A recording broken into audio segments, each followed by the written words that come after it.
Well, I'm sure we'll have a few more folks join us, but just to get us started, welcome everyone to tonight's program. We're excited to have this virtual dialogue with the men's soccer program as we discuss certainly the program, but also the upcoming renovation to the Russell Street Field. A lot of exciting things happening here in Lewiston. My name is Tyler Lucier. I currently serve as a leadership gift officer with the advancement office.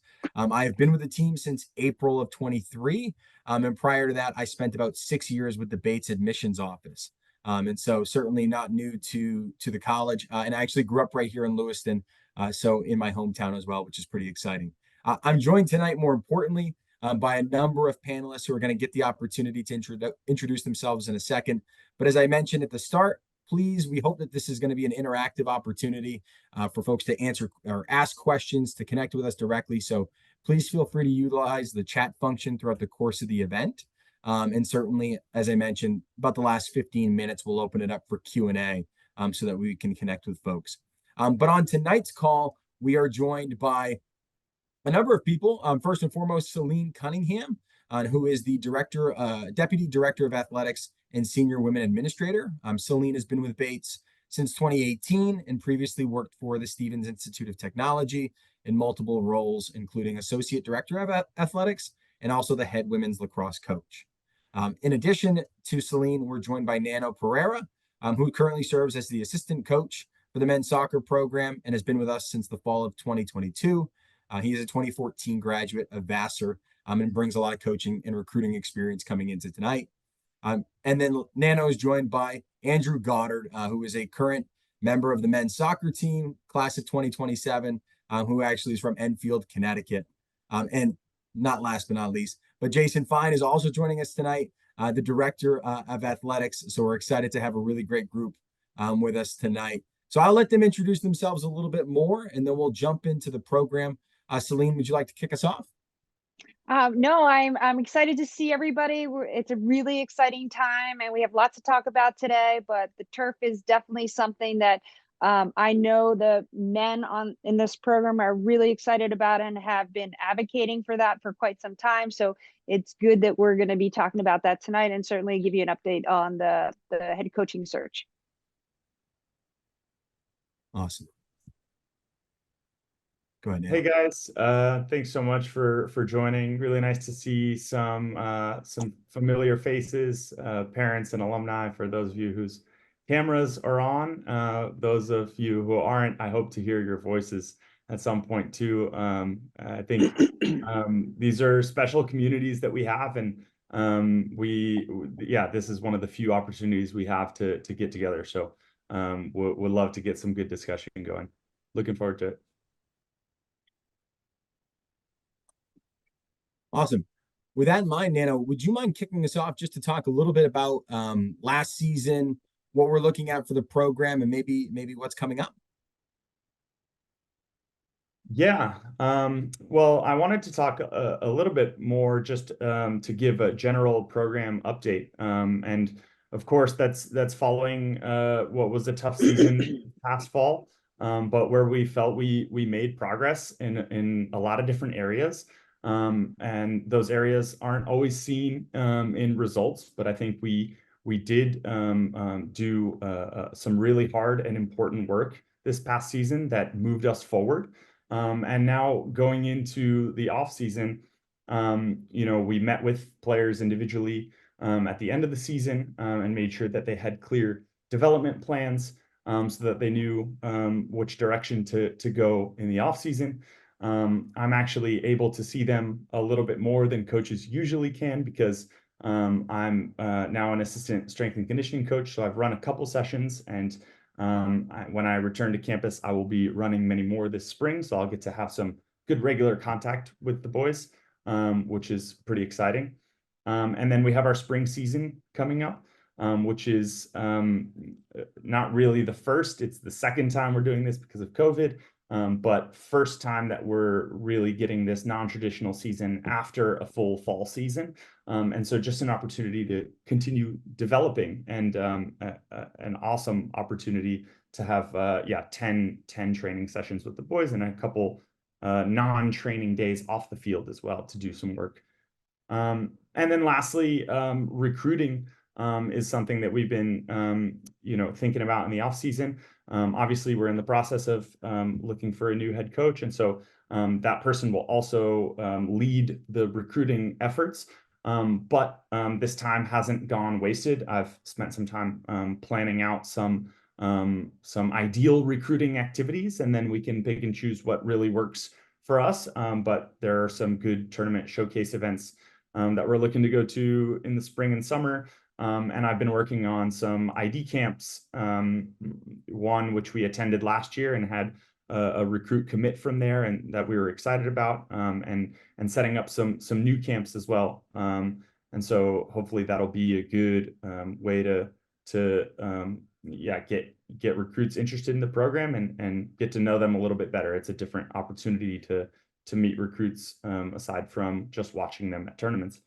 And I lied. I said that was the last thing, but the real last thing is been working a little bit to try to ramp up the engagement on social media as well. So I just wanted to throw that out there in case you guys want to take a look at that kind of stuff and follow along, and we'll try to post more updates. Like I said, it's rare that we all get together for calls like this. But it is nice when you get a little drip of information, a little pulse on the program, something that's going on.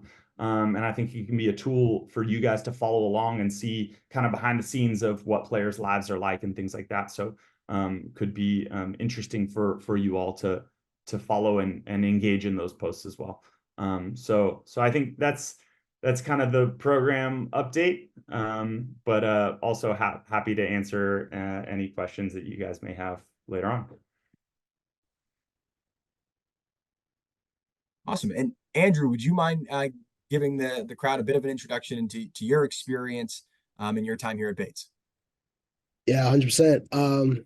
Good evening, everyone. My name is Andrew Goddard. I'm a first year. I'm from Enfield, Connecticut. Currently undecided on my major, and I live in Page Hall, which is one of the freshman dorms here on campus.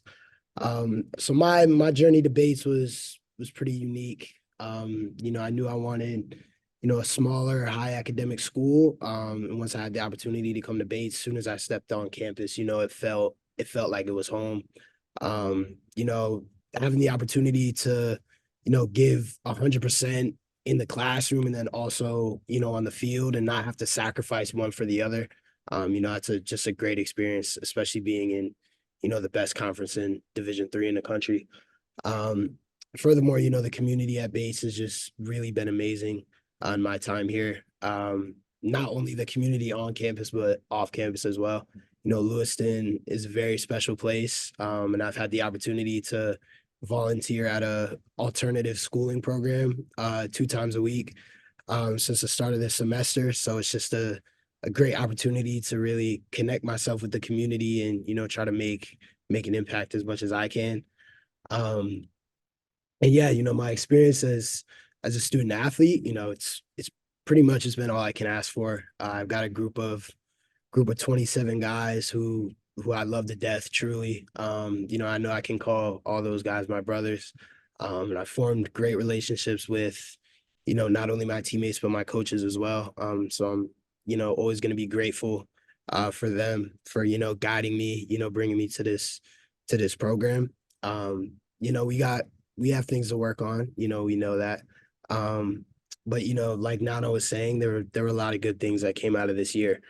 We were in a lot of games, and a lot of it came down to, slight mistakes or missed opportunities, but, we're a young team and, those are things that are just going to happen. And, we're going to keep growing and next year, hopefully bounce back stronger.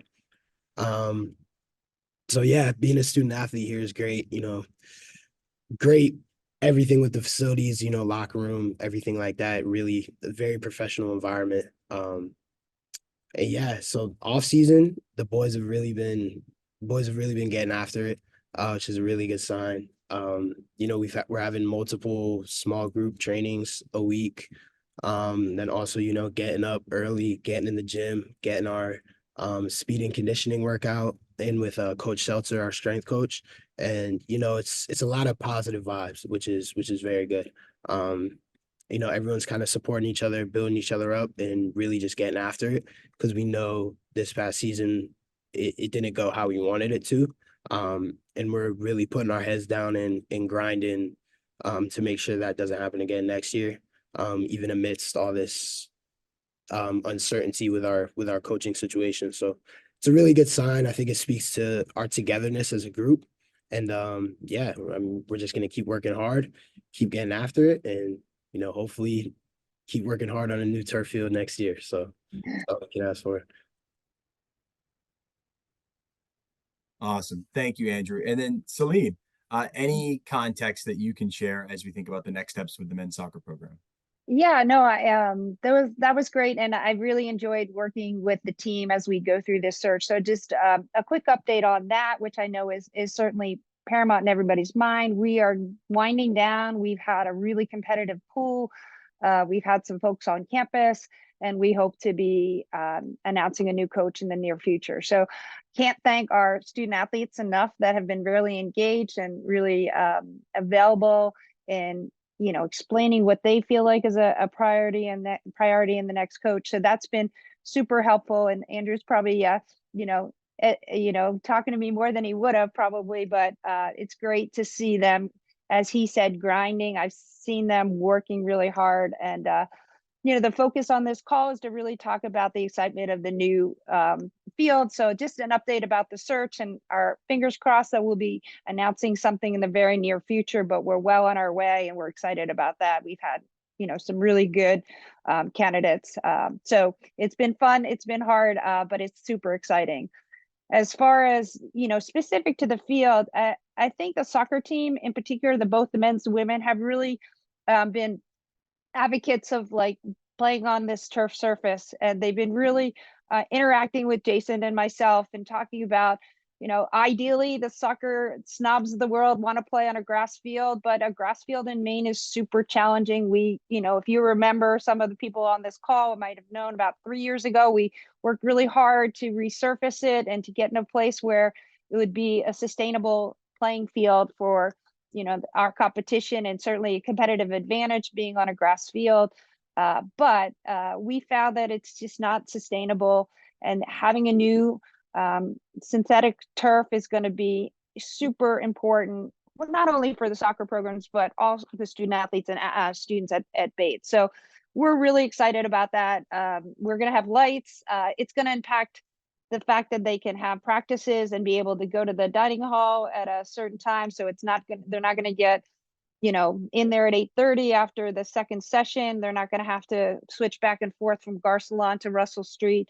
So it's going to be an amazing impact on their experience. And I know Andrew can talk a little bit about that as we talk a little bit more, and Jason will address that as well. But it's an exciting time. Our president came into a staff meeting about 2 weeks ago to announce that this is a commitment that the college is involved in. And Tyler will get into the details, but the college has made a commitment to make this happen. And we are also actively fundraising to finish the project. So he is 100% supportive of athletics. We feel it from all our interactions. And I think we'll probably talk a little bit more about that, but there's a really good buzz, which was really exciting when we were, interviewing candidates for this position, because they're going to come into a new field. And it's a really exciting time to be a soccer student athlete, but certainly a student athlete at Bates right now. Well, thank you, Celine, for teeing that up nicely. Certainly appreciate having men's soccer on the call, and excited about the upcoming season. Obviously, the big piece of this puzzle is the opportunity to bring a new field for the program, and certainly for the larger campus community. So to provide some context with what we're thinking about around the Russell Street Field renovation, this is going to be a $3.5 million project as we currently are constructed. And so the opportunity to bring in a FIFA approved turf field to remove the grass playing surface that, as Celine has alluded to, the rain has done a number on. And so competing on that surface has certainly been a challenge for our student athletes. And so bringing in the opportunity where we could have turf that could be plowed, to have lights, as you know, that after 4:30 in the wintertime, that field can be utilized, will be really, really important in giving our teams some flexibility, and also other clubs and organizations and other student athletes as well. So as we think about the $3.5 million goal, what's really incredible is President Jenkins' support. And so Obviously, for many folks on the call, there's a strong connection to athletics here at Bates, and to have the leadership of the college behind this project is really telling and really important, and I think sends a strong signal to our alumni and to the parents that Bates is supporting an experience that currently represents about 40% of our student body. 40% of our current students are varsity athletes. So the college has pledged $1.5 million to support this, and we are slated for construction this summer. So we are going to go ahead and move forward with turfing the field, but we still need to raise about $2 million in our fundraising goal. So that will round out the $3.5 million project, and really an opportunity to elevate that Russell Street Field.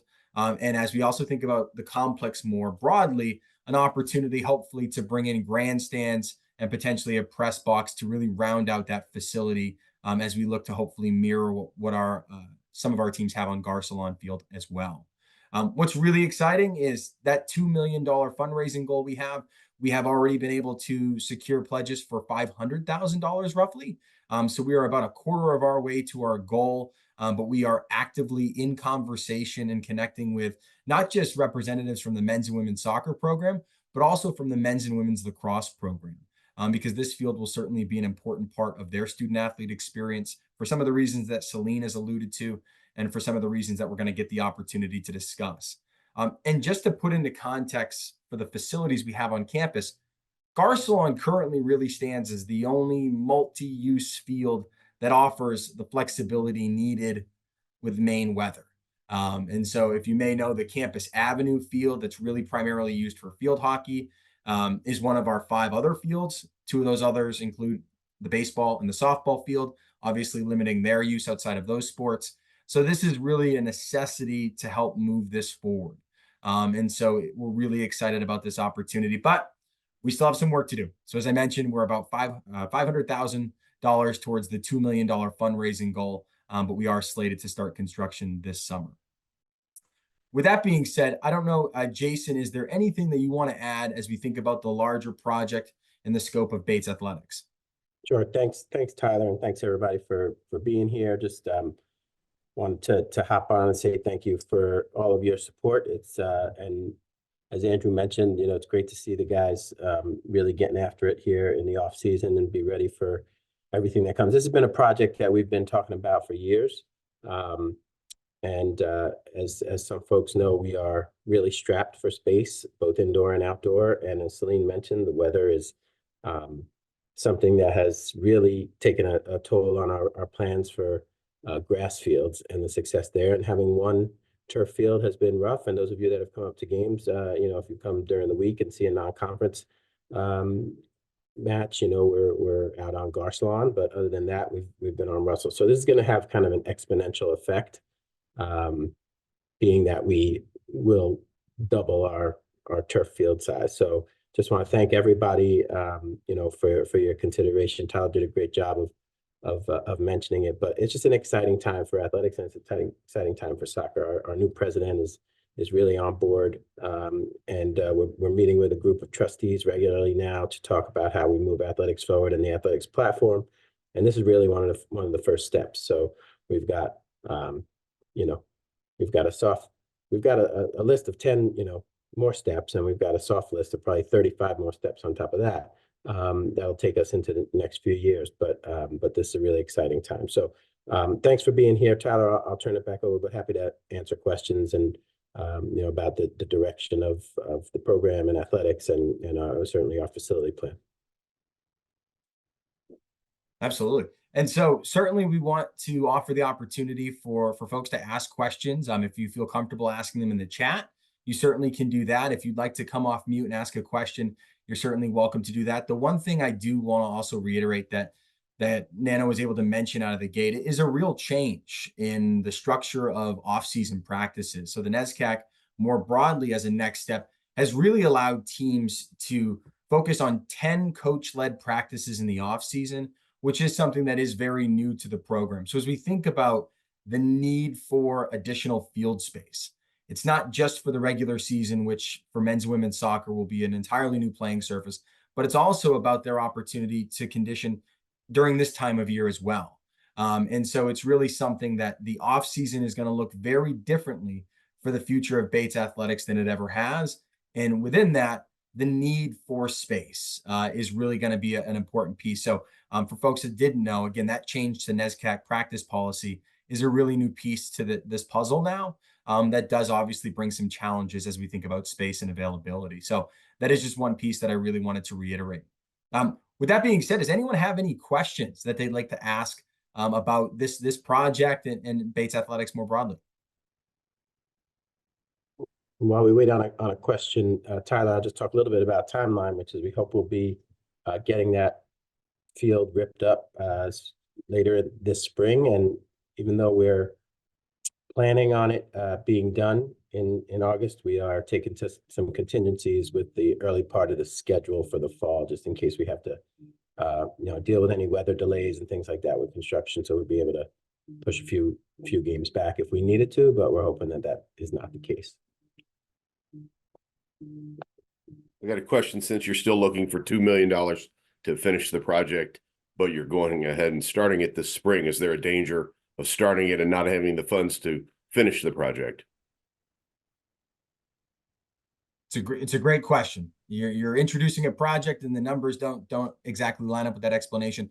I think that is why when we discuss having the college's support and having leadership support behind this project, it's really important. I think we are incredibly excited and have received a lot of support around these opportunities and these projects in Bates Athletic more broadly. For those that have obviously been around the college community for a number of years, there's been a real excitement about the opportunity to reinvigorate the athletics facilities and in a lot of different ways. So I think, David, to answer your question, we've received a lot of support. We've been receiving the excitement that there is out there in regards to these opportunities. So I think we're very confident that we're going to be able to get there, and the college has demonstrated their faith in us as well. So, certainly they're showing that they're excited to support this, but I think we're going to be in a great place to get this project done. I think, to be candid, how quickly some of the other pieces maybe come online will be a part of our fundraising efforts, but getting this field turfed with this FIFA approved synthetic turf is a priority and is something that is going to get done. I think some of the timelines for maybe the other pieces will be determined by our fundraising ability, but the college has shown us some confidence, and they've also obviously provided financial support to really get the ball rolling.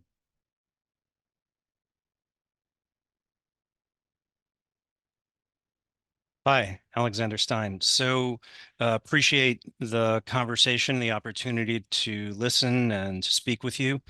And I know that the primary focus here is to update us on the resurface of the pitch, but perhaps specifically for Celine and Jason, I would love a little bit more about the criteria for the search for the head coach, if you're at liberty to share more around, from the candidate pool, what your selection process is, where people are coming from, how you're making your determinations to filter down for the players to meet, and how you're winnowing the pool.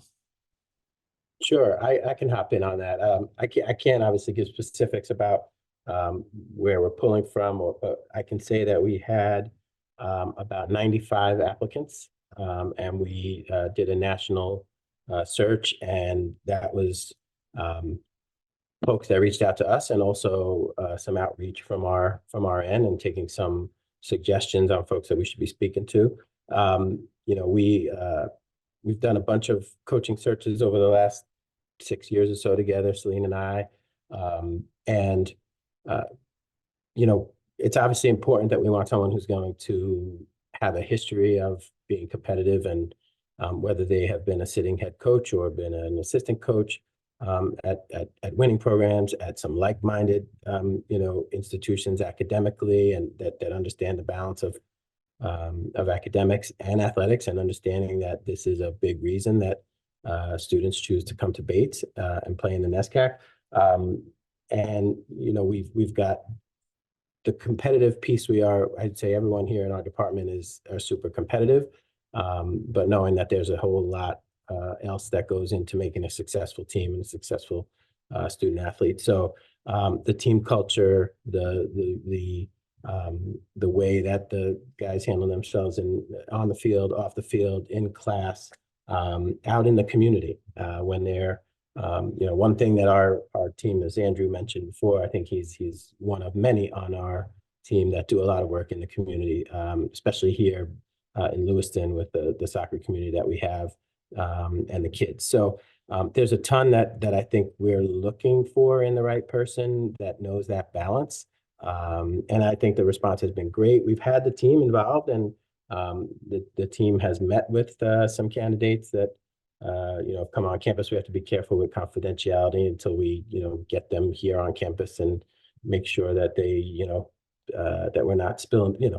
Word gets out pretty quickly, and I'd probably say that I'd be surprised if half the people on the Zoom don't know people who have been on campus. So, and certainly your kids do, because they talk about it. So I think we're coming down to the end here. We're really excited. I'm hoping in the next couple days, 3 days, we'll have some news here, and then we've got to go through just some HR things with background checks and things like that before we make things official. So, but it's more than wins and losses, and it's a big combination of being able to kind of fit here and take this team and work on all of the things I think that we all know, including the team, and we've discussed it, need to be worked on. And so Celine, I don't know if there's anything else you want to hop in on there with, but yeah, we're really excited. No, I think you covered it. And just the search process, they met with all our campus partners and met with the team and met with different administrators and admissions. So I feel like we did a very thorough job of getting these candidates. It's a two-way street. We recruit them and they recruit us. And as I said, our student athletes, our men's soccer team did a phenomenal job of meeting with them and giving them tours and things like that. So as Jason said, we're hopeful that we can wrap this up quickly, but yeah. And I as we all know in this call, we want somebody that's going to be here for a while too. The continuity of a coach is super important. So that's something that, was a big priority for me as well when I was working on the search.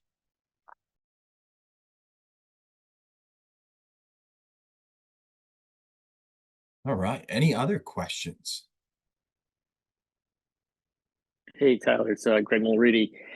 Thanks everybody for your comments. I had a question about, I suppose this is partially related to the coach still before we jump back to the field. I've heard through the grapevine that the budget for recruiting, for some of the other support functions relative to being head coach at Bates are lacking a little bit in the soccer program. I'm not sure if it's across the board athletically, but be curious about that. What's the message to these coaches? It's been a bit of a dry spell in terms of success on the field. Do they feel like they can come in and compete? Is it a level playing field for them relative to some of the other schools in the conference in particular? Yeah, I think that's a good question, Greg. It's good to see you. I would say, the grapevine is not totally accurate, but not totally inaccurate. I think that across the board, our programs, I don't think that soccer would suffer any more greatly than any other program. But the facilities have definitely been a big problem for us in the recruiting process. I think that this field is going to change that a lot. For several reasons, because not only are they going to have a great facility to play on, but they're also going to take off some of the pressure of some of the missed class time, some of the problems getting in there for meals and things like that, because we'll have lights and have more access. But as far as the recruiting and the budgets go, yeah, I mean, Bates is not, we are not funded the same way as some of our peers are. That is just the reality of our situation. I think what we do offer not only student athletes and families that come here, but also our coaches. And as Celine says, they're recruiting us just as much as we're recruiting them. Is a special group of people in a special place that work really hard on creative solutions to solve problems. And I think that when it comes to recruiting on the soccer program or any of our programs, you're talking about many of our sports it's the toughest league in the nation when you talk about the NESCAC top to bottom. And when you talk about overall recruiting strategy and recruiting a class of 500 to a college like Bates, there's a lot of really qualified student athletes that can succeed here academically, pay to be here. That doesn't necessarily mean they can put a ball on a net or stop a ball from going in a net. So when you recruit athletically, it's a little bit of a different story. And what we found ourselves doing, I think, historically, is recruiting what we would call NESCAC shoppers amongst our coaching staff, and folks that are just looking to maybe go to an Ivy League or an NESCAC school, and take the one that they seem to fit in the best or get admitted to. And when you're competing against some of the top teams in the league, in the nation rather, that's not going to cut it to get you competitively where you need to be. So we worked with our coaching staff right from the beginning, and we talk about it in the interview process, that working with our admission folks, and I think that's something that's improved greatly over the last 6 years or so, on how they go about recruiting class geographically, socioeconomically. You got to work a little bit harder to put it all together here, and be a little more creative about it. So I think budget-wise, all our coaches, I would say, all are going to have what they need. They're going to have some of what they want. They're going to have some of those nice to haves, but they're going to use their fundraising and their. We do rely more on fundraising than some of our peers do.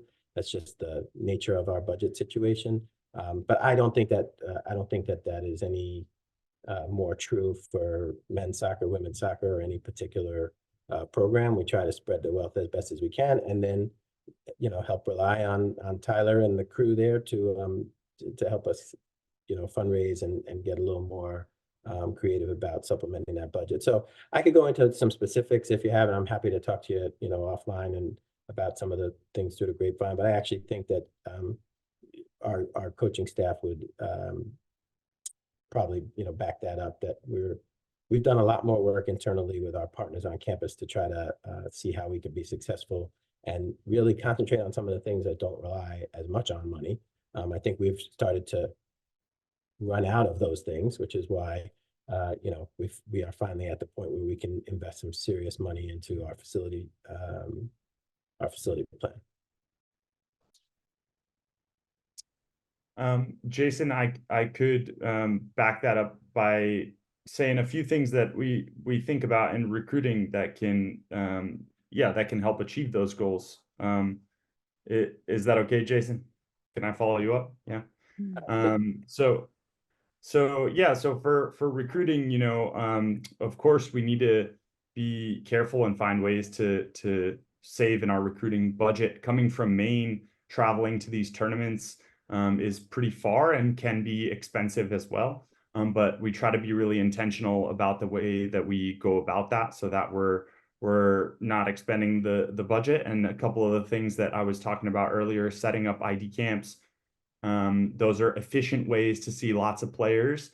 And I've worked on setting up 2 ID camps that are actually out of region. So one is in the Philadelphia area, the other one is in California.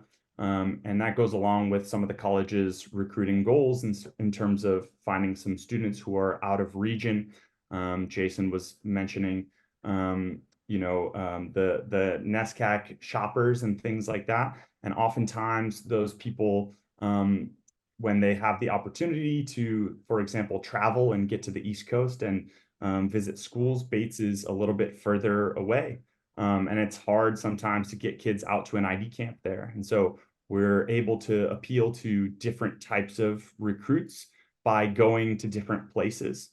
And then we also try to get them on campus when we can, because that can be a really special experience, which can help convince them to come to Bates. So I think the coaches have, to answer some of your question, Greg, coaches have the resources to do what we need to do. We need to think creatively about how we do that, but we're always going to need to do that because of where Bates is and what Bates is. We have to be a little bit creative in the way that we find our players. So I think, hopefully the new coach has some really good ideas as well on how we can do that, but we're constantly going to have to adapt so that we're finding different ways to compete in this league that is so competitive.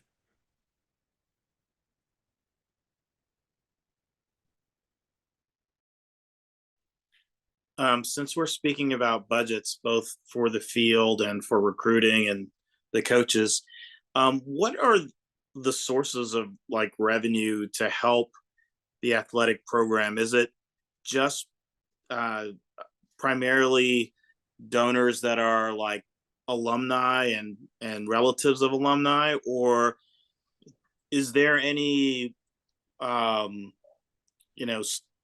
where you would look for, say, sponsorships from, say, companies or anything like that for advertising, or for just obviously tasteful but just other sources of revenue to help the program? Yeah, thanks for that. We have not historically, done kind of corporate sponsorships and things like that. We certainly have taken advantage of, I would say mostly what you mentioned in the beginning, which is the support of donors, parents, alums, but also, try to fundraise in we have some local, partners that we work with that help us out, but we don't have corporate sponsorship in the sense that, that's bringing in revenue. We bring in revenue through camps, things like that. We bring revenue through rentals, and then combine that, with the budget that we have from the college, and then anything that we can raise. And we know on any given year, we need to, raise around $1 million to continue to do what we do. So, in the previous administration was not keen on, working too much with corporate partnerships. We do have a partnership with like our apparel dealer, that helps us get, discounts on apparel for uniforms, some upfront, money and things like that. But certainly, working with our VP of advancement now and our new president, we're hopeful to, whether it be with corporations, foundations, do things that can help bring in some more revenue to the program. But historically, that's not been really the way that we've brought revenue in.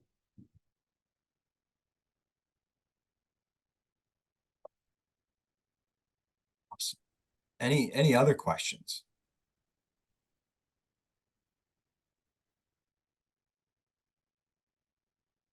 All right. Well, I do want to also share certainly some resources as we continue to move forward with the fundraising efforts for the Russell Street Field.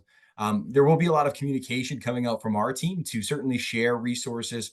So obviously, as we've had the conversation and talked about the opportunity to raise financial support, there's also a lot of other support that can be offered. So for those that are on the call this evening, obviously with a strong connection to the Bates community, if there are others that you think may be interested in this project, we certainly hope that you'll assist in sharing resources, whether it's an opportunity to point out this event this evening, which will be recorded and listed on the main landing page, which I'll share with everyone, whether it's an opportunity to connect with a member of our team.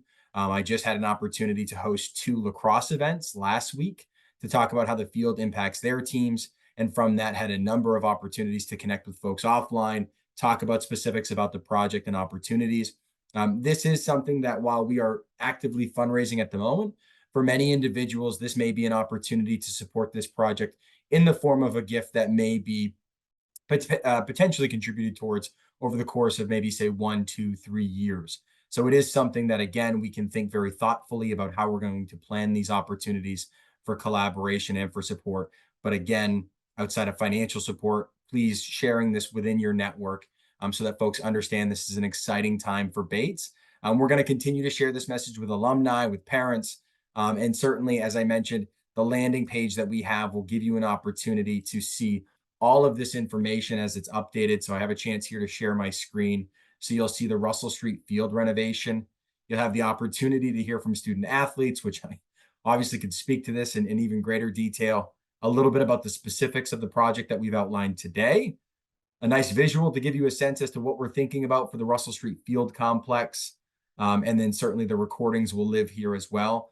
Another component to this opportunity as well, really impacting our track and field athletes on campus, is an opportunity to honor a longtime coach, Coach Alfie Rashidian, with a scoreboard project. So you will see that listed here as well. So we do have a matching fundraising effort, actually, where we had an alum, Jeff Snyder, who contributed $75,000 in a match opportunity towards a $150,000 goal. So to the question earlier, there's a lot of excitement. There's a lot of energy around supporting Bates Athletics, and we're really excited about what that's going to look like. So you'll have that opportunity to see here, and certainly you'd have that opportunity to go right to the Give Campus page if you were interested in making a gift, and that's where you can see currently that $505,000 we already have pledged to this project. So I certainly will share this URL as we follow up, and welcome the opportunity to connect with a member of our team, certainly if you have any and all questions. I will go ahead and share my contact information as well as the URL in the chat. But certainly before I wrap up, I just wanted to see if anyone else had any last questions for our panelists, for myself, just as we make sure folks are as informed as they can be. All right. Well, I do want to actively apologize for scheduling an event the day after the Super Bowl. I do appreciate everyone joining us for the call. And certainly we will continue to stay in touch and follow up after this program. But thank you so much to everyone for attending. Thank you so much to our panelists for joining us. And certainly we're excited about the future of Bates Athletics. So I hope everyone has a wonderful evening. Take care. Thank you. Thanks, everybody.